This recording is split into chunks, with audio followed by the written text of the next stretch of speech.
Ils causent des problèmes gravissimes. Je vais pas essayer de les cacher. Les problèmes de fake news, les problèmes d'harcèlement. Enfin, il y a plein de problèmes très graves sur les réseaux sociaux.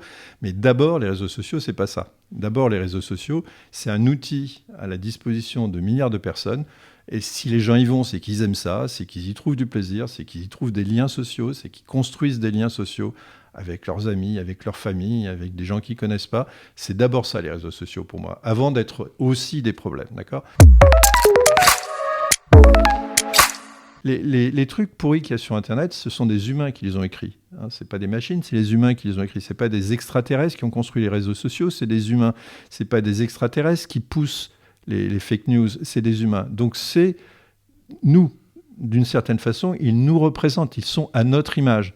Alors évidemment, notre image n'est pas toujours parfaite, donc il faut essayer de voir comment on peut s'arranger d'une certaine façon. Et nous sommes les réseaux sociaux, ça insiste aussi sur un autre aspect c'est notre responsabilité collective, individuelle, la responsabilité de nos dirigeants, c'est la responsabilité des chercheurs de développer de bonnes idées pour les arranger. C'est une responsabilité collective de faire mieux les choses. Et nous, on croit vraiment qu'on peut faire mieux les choses. On nous a traités d'optimistes. Moi, j'assume, je suis optimiste. Je pense que ce n'est pas la peine de débrancher. Si c'était vraiment pourri, il suffirait de débrancher. Non, je pense que ça a beaucoup d'avantages, qu'il faut les encourager, mais qu'il faut corriger les choses qui sont vraiment inacceptables. Alors, comment on fait pour corriger ? Parce que, Serge Abiteboul, vous avez fait partie de la mission qui est allée, chez Facebook notamment, mettre le nez sous le capot pour voir comment ça se passe. Tout à fait. Donc ça, c'est la suite d'une rencontre entre Mark Zuckerberg, le PDG de Facebook, et Emmanuel Macron. Et Emmanuel Macron, j'imagine, a dit « Ouais, Marc, ça va pas du tout, tes réseaux sociaux, ils foutent la merde. » Enfin, il parle pas comme ça, Emmanuel Macron, bien sûr. Mais en anglais, il peut se le permettre. C'est inacceptable. J'ai donné une traduction approximative. C'est inacceptable. Et là-dessus, on peut imaginer Mark Zuckerberg, je ne vais pas prendre l'accent anglais, lui répondant « Mais nous, on fait bien, on est parfait, on ne peut pas faire mieux que ce qu'on fait. » Et Emmanuel Macron lui dit « Non, c'est pas acceptable. » Et Zuckerberg lui disant « Envoie-moi tes fonctionnaires, venez chez nous, regardez ce qu'on fait, critiquez ce qu'on fait, et puis dites-nous comment on peut faire mieux. » Donc vous y êtes allé ? On y est allé, on était une dizaine de fonctionnaires, une douzaine de fonctionnaires français. On est allé, ils nous ont ouvert les portes, ils ont joué le jeu, alors on n'a pas regardé le code, on ne pouvait pas les regarder en quelques mois, des milliards de lignes de code, mais ils nous ont expliqué leurs algorithmes, on a rencontré leurs modérateurs, on a rencontré leurs ingénieurs, ils nous ont expliqué, ils ont répondu à toutes les questions qu'on posait. Il y a eu quelques fois où il a fallu insister un peu, mais ils ont répondu, d'accord ?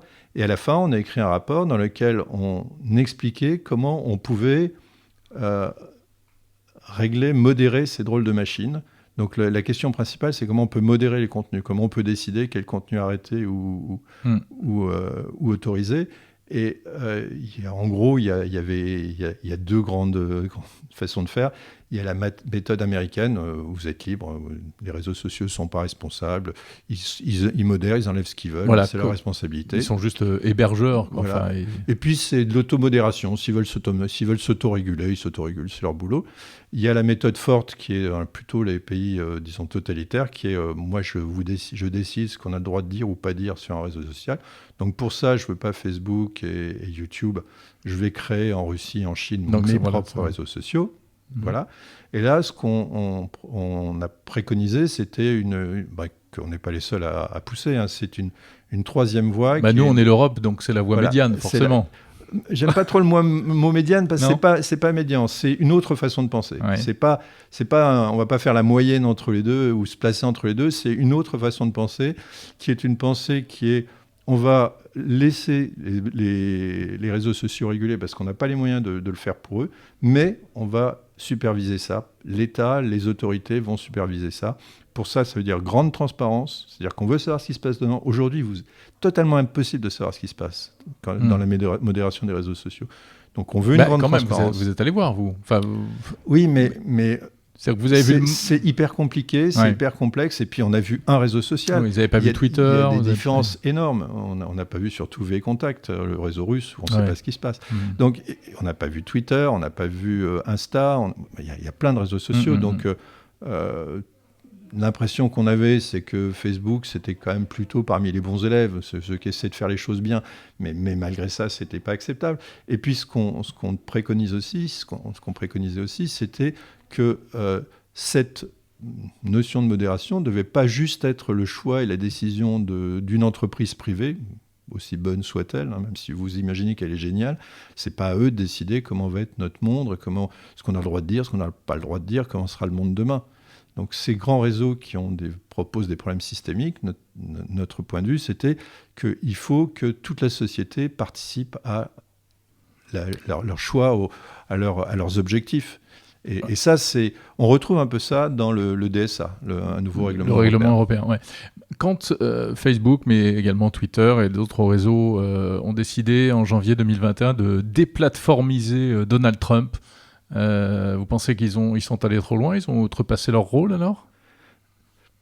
C'est une question, c'est évidemment une question fondamentale, c'est-à-dire que évidemment, comme tout le monde, j'étais content que Twitter coupe le sifflet de Donald Trump. Ça m'a fait plaisir. Donald Trump était, beaucoup de gens s'accordent à dire qu'il est devenu dangereux pour la démocratie américaine, donc il fallait le faire taire. D'un autre côté, donc ça c'est à la défense de Twitter, mais d'un autre côté, quelle est la légitimité d'un PDG c'est un peu lui qui a décidé seul, enfin en tout cas son conseil d'administration. Jack Dorsey pour Twitter. Dorsey pour Twitter. Quelle est la légitimité de Jack Dorsey, qui est probablement quelqu'un de très bien, d'ailleurs qui est quelqu'un de très sympa, je l'ai rencontré, c'est quelqu'un de bien. Quelle est sa légitimité, alors qu'il est juste PDG d'une entreprise, pour couper le sifflet du président des États-Unis, qui était quand même une des plus grandes démocraties au monde, qui a été élu démocratiquement. Donc voilà, ça pose vraiment la question. Mais le problème qu'on avait, c'est que personne d'autre pouvait le faire. Donc Jack Dorsey a pris cette responsabilité. Moi, j'aurais pas pu dormir de la semaine pour faire un truc comme ça. Mais il a pris cette responsabilité parce qu'il n'y avait pas d'alternative. Mm-hmm. Et donc, je pense que c'est pas normal. C'est-à-dire qu'on doit mettre en place des structures, il y avait urgence, quoi. Il y avait urgence. Il y avait eu l'assaut du Capitole. Mais ça risque de se reproduire et il ne faut pas donner tout ce pouvoir et toute cette responsabilité aux patrons de grandes entreprises.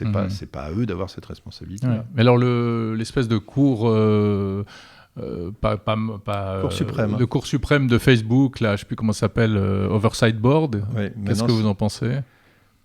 C'est la Cour suprême de Facebook. Au départ, c'est le nom qu'ils avaient choisi, Supreme Court. Maintenant, c'est devenu, devant la levée de bouclier, c'est devenu Oversight Court ou quelque chose comme ça.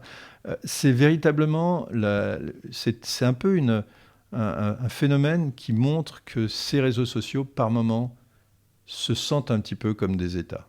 Si vous prenez la triptyque d'un État, c'est quoi la triptyque d'un État? C'est un territoire, ils ont le cyberespace. C'est une population, ils ont des milliards d'utilisateurs, il y en a beaucoup de pays qui ont des milliards de personnes. Et ils ont une autorité, ils ont l'autorité de vous interdire un tweet ou un texte, ou ils ont une autorité de vous virer s'ils le veulent. Donc la tentation pour eux de se prendre au minimum pour des États est quand même très forte.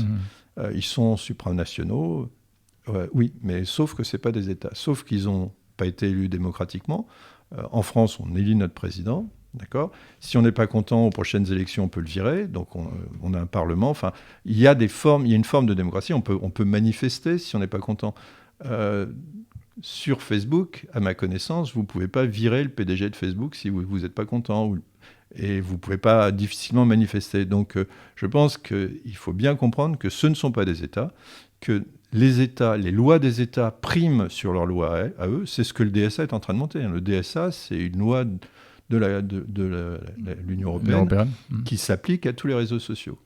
Et je pense qu'à un moment donné, c'est le rôle des États de siffler de réguler. Voilà, de siffler la fin de la partie. Bon, les petits gars, on s'est bien marrés, c'était le début, c'était le western, vous avez fait ce que vous voulez, maintenant c'est fini, quoi. Serge Abitboul, vous êtes informaticien quand même, votre vie c'est les algos, le code, etc. Le problème des réseaux sociaux, vous l'avez dit, c'est ce fameux algorithme de recommandation qui a plusieurs effets, qui d'une part va nous isoler dans des bulles où chacun croit que finalement ce qu'il pense est partagé par le plus grand nombre, ce qui est faux. C'est aussi le fait de donner une visibilité à des contenus qui, comme vous l'avez aviez dit avant, rester cantonné à un bistrot. Mais tout ça, c'est la magie, entre guillemets, la magie diabolique de l'algorithme de recommandation. Et on peut pas, il n'y a pas d'espoir technique de contrer ça. Évidemment qu'il y a des espoirs techniques de contrer ça. Je déteste le mot diabolique des algorithmes. Le seul diabolisme là-dedans, c'est ce que les humains ont mis dedans. On peut écrire d'autres algorithmes. Donc, il y a plein de moyens techniques, algorithmiques de faire autre chose. Donc, je finirai par les recommandations, mais commençons par la modération. Pour la modération, on peut mettre des algorithmes de modération. Et de plus en plus, d'ailleurs, les algorithmes de modération sont utilisés dans les réseaux sociaux. Ils sont d'ailleurs moins mauvais que les humains. Et ils peuvent s'améliorer. Mais la question, ce n'est pas tellement la qualité de l'algorithme, c'est qu'est-ce que vous demandez à l'algorithme de faire, qu'est-ce que vous lui dites de faire. Donc la vraie question, c'est pas tellement l'algorithme. L'algorithme, on peut l'améliorer tant qu'on veut, enfin, jusqu'à un certain point.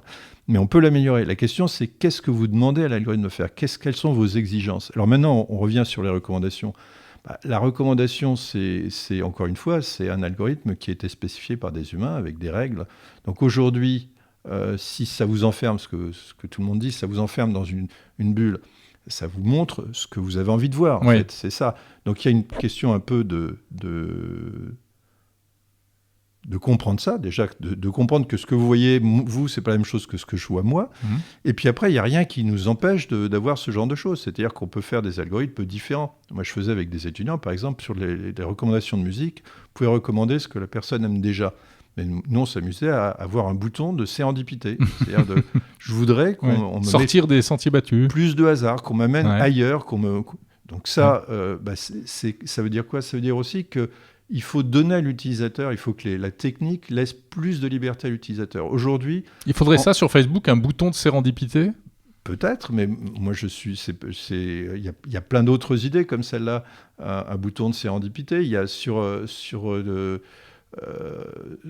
un truc comme Twitter, est-ce que le fil que vous suivez, il vous est quasiment imposé ? Est-ce que vous préférez un fil chronologique ? Alors ça, vous pouvez y arriver. Ça, on peut le choisir. On peut y arriver en cherchant bien. Mais beaucoup de gens ne savent pas. La plupart des gens, mais il faut trouver aussi. C'est pas trivial. Et puis surtout, il y a peut-être d'autres choses à faire que le chronologique. Voilà, comment on peut récupérer un petit peu de contrôle sur ce qu'on fait ? Et comment on peut récupérer un peu d'indépendance dans nos choix ? Oui, parce que c'est quand même l'algorithme qui va, aussi pour des raisons économiques, donner toujours plus de ce qu'on veut. Si je suis passionné par le fait que je pense que la Terre est plate, je vais avoir toujours plus de contenu lié à ça. Et je vais passer plus de temps sur la plateforme. Si vous voulez, le truc, ce qu'il faut bien voir dans ces systèmes de recommandation, c'est que le client, c'est pas vous, le client, c'est la boîte qui paye la pub. Ce sont les entreprises qui payent la pub. C'est un système biface. Vous êtes pas le premier client. Le premier client, c'est celui qui paye, c'est celui qui choisit la pub. Donc les annonceurs. Les annonceurs. Donc vous êtes intéressant que parce qu'on peut vendre votre attention. Donc il faut qu'on vous garde le plus longtemps possible. Et ils se sont aperçus que la façon de vous garder le plus longtemps possible, les êtres humains sont comme ça, c'est de vous montrer ce que vous aimez bien voir. Après tout, pourquoi pas ? Mais il faudrait pouvoir changer ça, il faudrait pouvoir mieux contrôler ça, il faudrait pouvoir dire autrement. Et puis, il faudrait aussi comprendre que ce que vous voyez, c'est-à-dire que si vous voyez plein de trucs platistes, il faut apprendre aux gens que ce n'est pas parce que la Terre est plate, mais c'est parce que le système croit que vous êtes platiste. Oui. Après, ce système-là, c'est aussi le système de la télé depuis toujours, du temps de cerveau disponible et, avec la publicité. Ça a toujours été comme ça. On peut même remonter avant. Sur les journaux, quand vous vous abonniez à Libération ou à l'Humanité ou Figaro, c'est parce que vous aviez envie de rester dans votre zone de confort, de lire des articles de gens qui pensent un peu comme vous. Peut-être que la différence fondamentale, c'est qu'à l'époque, vous aviez conscience de ça. Vous aviez conscience que vous aviez pris un abonnement à l'Humanité et que donc les gens qui allaient vous parler, c'était des gens qui étaient proches de votre sensibilité politique. Aujourd'hui, vous allez sur les réseaux sociaux et la plupart des gens n'ont pas cette conscience-là. Ils ont l'impression qu'ils voient le monde. Non, ils ne voient pas le monde. Ils voient une image d'eux-mêmes dans le monde, ce qui est un peu différent.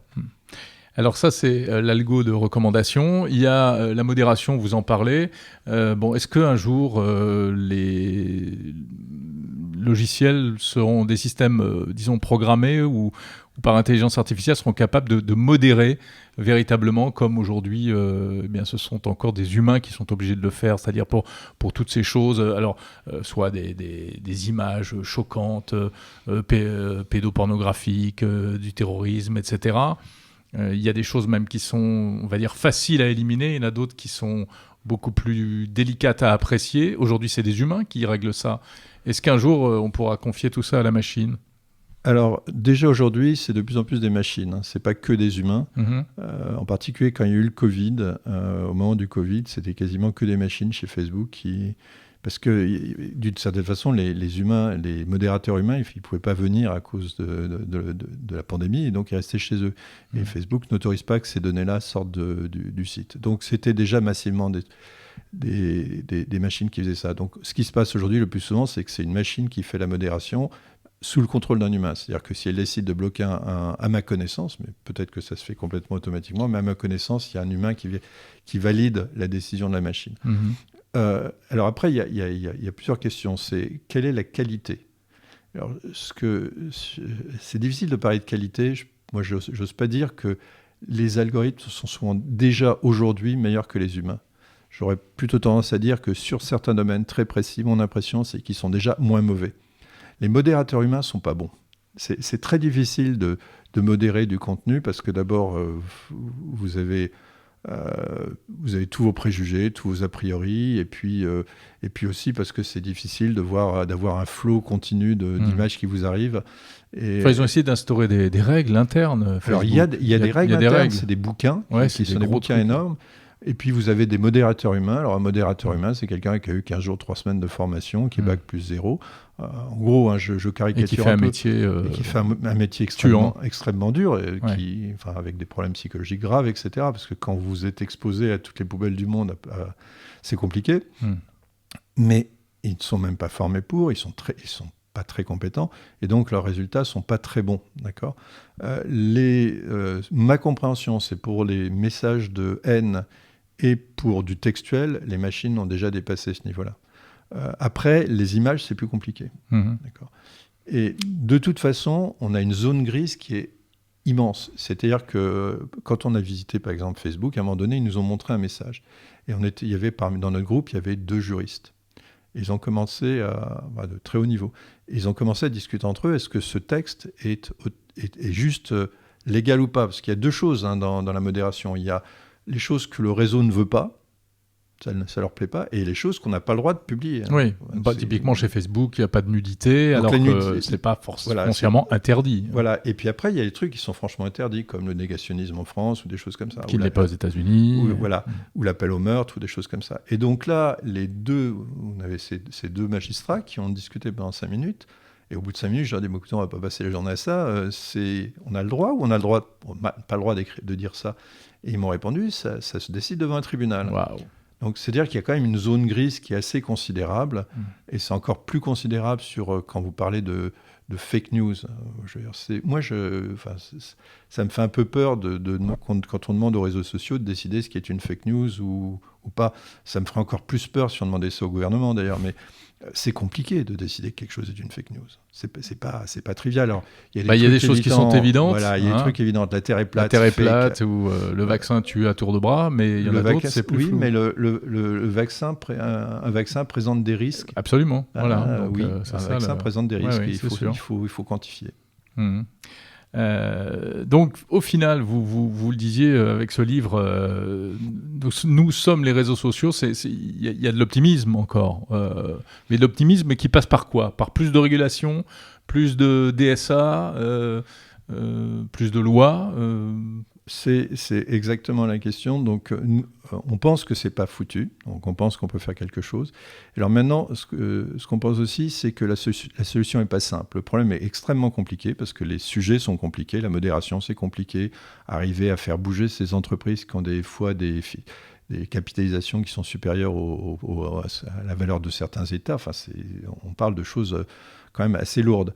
Donc, ce qu'on pense, c'est que la situation, les solutions sont multiples. Donc, il y a une première solution qui passe par la régulation, c'est que commence l'Union européenne avec le DSA et le DMA, qui est de dire, il y a des choses qu'il ne faut pas faire et la loi va vous aider à vous protéger contre ces choses-là, va imposer aux réseaux sociaux des règles du jeu, comme le DMA, qui sont des règles du jeu pour que la concurrence sur Internet, alors ce n'est pas que les réseaux sociaux, soit plus juste. Donc il y a déjà premièrement, les États se prennent en main, en particulier en Europe, et font quelque chose. Ça, c'est nouveau. On ne sait pas encore non plus quel effet ça aura. Et ce n'est pas la fin. C'est-à-dire qu'il ne faut pas s'attendre encore une fois, la solution est complexe. Il ne faut pas s'attendre à ce que le DMA et le DSA marchent du premier coup.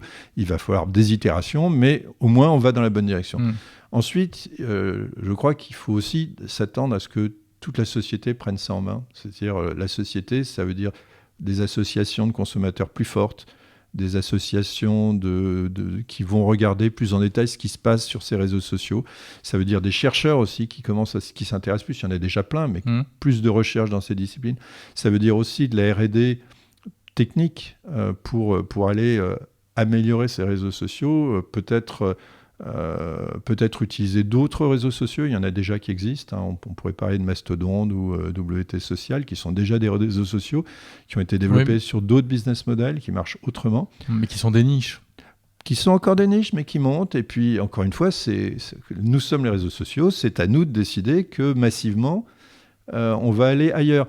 Il y a un problème qu'on n'a pas abordé, qui est le problème de l'interopérabilité, qui est un problème critique, qui est le fait que il y a un effet réseau. C'est-à-dire que vous allez sur Insta parce que tous vos amis sont sur Insta. Et moi, j'aime bien Mastodon. J'étais sur Mastodon, j'y ai trouvé personne. Je n'ai pas trouvé mes copains, ils n'y étaient pas. Peut-être qu'ils y sont maintenant, donc il faudrait que je réessaye. Mais on a tous tendance à aller sur les mêmes réseaux sociaux parce qu'on est obligé. Ça fonctionne comme des silos. Quand vous êtes sur Facebook, vous ne pouvez pas parler avec quelqu'un sur YouTube. D'accord ? Alors, dans le DMA, il commence à y avoir des embryons d'interopérabilité, c'est-à-dire d'obliger ces gros réseaux sociaux à pouvoir interopérer entre eux, c'est-à-dire que vous pouvez écrire à quelqu'un qui est sur Facebook sans forcément être sur Facebook, vous pouvez vous dialoguer comme on dialogue au téléphone avec des gens qui ne sont pas chez le même opérateur. Ça nous paraît naturel au téléphone, c'est possible sur les réseaux sociaux. Et d'ailleurs, c'est tellement possible que Mastodon fonctionne comme ça. C'est pas un réseau social, Mastodon, c'est une instance, une autre instance, plein d'instances qui dialoguent entre elles. Donc c'est possible techniquement. On commence à voir des embryons de ça dans le DMA. Il faut aller vers ça. Mais il faudra sans doute leur forcer la main. Parce que... Il faudra leur forcer la main. Il faudra qu'on se prenne aussi par la main et puis qu'on accepte d'aller sur un truc qui est peut-être un peu moins bien, mais dans lequel on est un peu mieux protégé. Encore une fois, je ne crois pas à une solution qui va être magique. On va leur mettre une loi, puis c'est fini. On va leur demander de se corriger, c'est fini. On va inventer un nouvel algorithme et c'est fini. On va inventer un nouvel utilisateur et c'est fini. Les utilisateurs doivent changer aussi. Enfin, c'est-à-dire qu'on doit apprendre mieux et on commence de plus en plus à l'école à apprendre à consommer sur les réseaux sociaux, à apprendre à produire sur les réseaux sociaux. C'est collectif, c'est un travail collectif. Vous ne croyez pas que c'est aussi devenu aujourd'hui un divertissement à part entière, un divertissement malsain, mais dont on est tous friands, où finalement on aime le clash, on aime le trash, et on va chercher quotidiennement sa petite dose de cochonnerie sur Twitter ou ailleurs? Moi, je pense surtout que c'est un truc vachement sain. C'est-à-dire que moi, je me rappelle, j'étais ado dans une petite ville de province à Romorantin et je m'embêtais, je tenais les murs et je ne savais pas quoi faire l'après-midi. Maintenant, vous pouvez aller sur les réseaux sociaux, vous pouvez rencontrer des gens dans le monde entier. Ça ne vous empêche pas d'aller aussi à la piscine, au tennis, mais ça vous donne une dimension supplémentaire. Donc pour moi, c'est pas malsain de rencontrer des gens dans le monde entier, de discuter avec eux et puis de pouvoir garder contact avec vos potes. C'est quand même quelque chose de très sain. Alors après ça, le clash, oui, mais un réseau social... C'est ça dont je parlais, c'est la culture du clash. C'est pas la culture du clash, on aime bien... Enfin, je veux dire, c'est agréable de s'engueuler, c'est agréable d'avoir une bonne discussion. Si ça reste au niveau de la discussion, si c'est pas au niveau de l'insulte. Et si c'est pas alimenté par des fermatrolles russes juste pour le plaisir de déstabiliser tout ça. Exactement. On sait que ça existe. Exactement, mais encore une fois... Moi, je pense qu'il faut régler ces problèmes de fermatrol, il faut régler ces problèmes d'insultes, de comportements asociaux sur les réseaux sociaux, mais il ne faut surtout pas les aseptiser. Moi, je pense que c'est un endroit où il faut Il faut du dialogue. J'aime beaucoup Wikipédia, par exemple. Donc, le réseau d'éditeurs de Wikipédia, ça fonctionne un peu comme un réseau social. Des fois, on s'engueule dur. Enfin, on se fait. Mais entre gens de bonne compagnie. Entre gens qui ont des avis différents et qui ne sont pas tous d'accord entre eux, et c'est bien. Enfin, mais il n'y a pas de raid lancé par Booba, par exemple, sur Wikipédia. Pas encore. Ça existe. Bon, Serge Abiteboul, avant de conclure, on dit un mot de votre t-shirt. Qu'est-ce que c'est que ce t-shirt sur lequel il y a marqué « Qui a hacké pardon, j'arrive pas à lire. Garoutsa. Qui a hacké Garoutsa ? Qui a hacké Garoutsa, c'est une pièce de théâtre que j'ai coécrite avec Laurence de Villers et Gilles Devecq, 2 amis. Ouais, Laurence de Villers, que j'ai déjà interviewé dans ce podcast. Et que vous devriez écouter aussi interviewer Gilles Devecq, qui est aussi passionnant. Et donc, on avait envie d'écrire une pièce de théâtre sur l'intelligence artificielle. Donc, c'est une pièce de théâtre sur un chatbot qui a des comportements qui sont un petit peu contre les lois de la robotique. Et on essaie de comprendre pourquoi. Donc, c'est une histoire un peu policière. La question, c'est qui l'a hacké. Qui a hacké Garoutsa ? On espère pouvoir la voir sur scène un jour. Nous aussi. Merci beaucoup, Serge Abiteboul. Je rappelle le titre de votre livre, coécrit avec Jean Catan, « Nous sommes les réseaux sociaux » chez Odile Jacob.